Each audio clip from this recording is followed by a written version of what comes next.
আর বাংলাদেশের রাজনীতিতে আসছে বড় পরিবর্তন। ঘোষণা হয়েছে জাতীয় সংসদ নির্বাচনের চূড়ান্ত তারিখ। বাংলাদেশে ১৩তম জাতীয় সংসদ নির্বাচন অনুষ্ঠিত হবে ২০২৬ সালের ১২ই ফেব্রুয়ারি। এই নির্বাচন অনুষ্ঠিত হবে অন্তর্বর্তী সরকারের অধীনে, যা প্রধান উপদেষ্টা হিসেবে দায়িত্ব পালন করছেন নোবেলজয়ী অধ্যাপক মোহাম্মদ ইউনূস।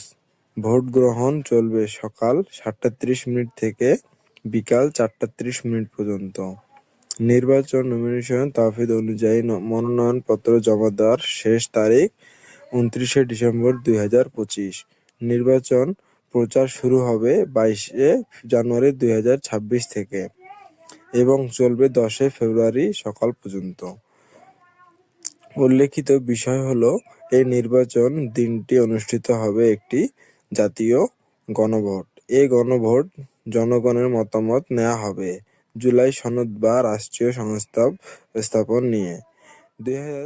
এই নির্বাচন ঘিরে দেশ জুড়ে ব্যাপক আলোচনা ও রাজনৈতিক উত্তেজনা তৈরি হয়েছে। নির্বাচন সংক্রামক সর্বশেষ আপডেট পেতে আমাদের চ্যানেলটি সাবস্ক্রাইব করুন।